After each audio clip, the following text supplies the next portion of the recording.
Today in America, we hear all men are created equal. Does that mean that all people are equal? Really? No. Since World War II, you'll notice, no, people are not equal. People long ago, from the 1st century, they were not equal. People who owned things and were rich, oh, they were really looked up to, high status. But those on the bottom who were poor, they didn't have rights for themselves. They couldn't give things to their wife or children or even slaves.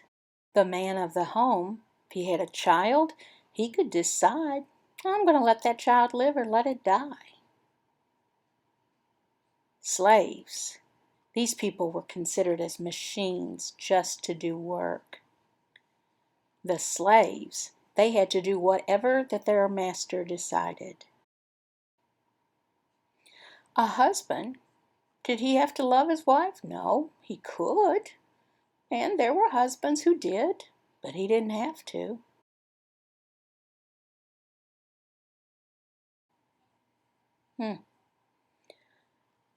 Almost all people around the world interpret this teaching differently.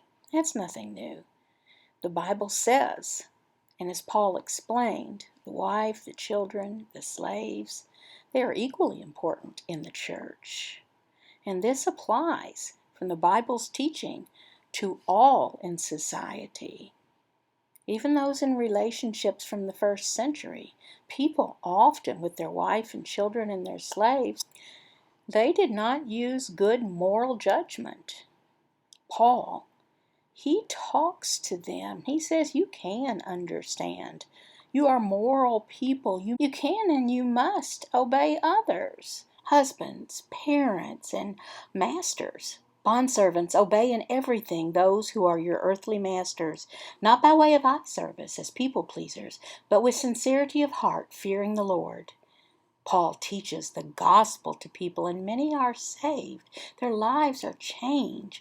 Paul explains to all that the church need to be responsible people, men, women, it doesn't matter. From the doctor down to somebody who's digging ditches. Paul, he says that no one should try to subdue or be mean to another. That was the way of Roman law. Men, instead, show love, encouragement, and kindness, equality. Masters, treat your bondservants justly and fairly, knowing that you also have a master in heaven. The Apostle Paul, he said that a slave must not work as if he was just giving eye service for when someone was looking and he would work hard, or just to please people, but seriously from his heart.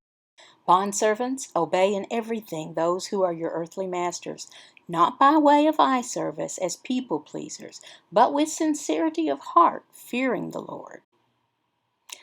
A long time ago, people thought that slaves were lazy. If a slave was a Christian, he should work with all his heart, work showing the power of the gospel. That changes people. Also, the slave should fear the Lord.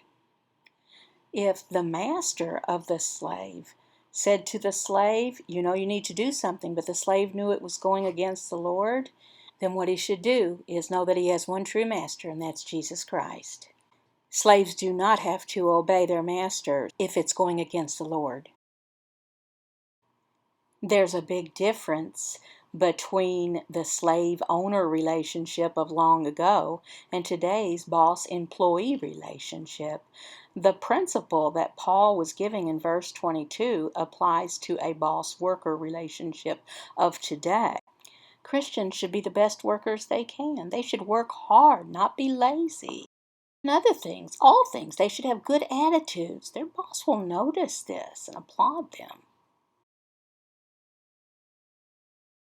Whatever you do, work heartily, as for the Lord and not for men, knowing that from the Lord you will receive the inheritance as your reward. You are serving the Lord Christ. If your boss is not a Christian, he's not being fair to you as a worker. You need to emphasize all the more to your boss and be a good worker. Show you're not lazy. Continue on, no matter if your boss is good or bad.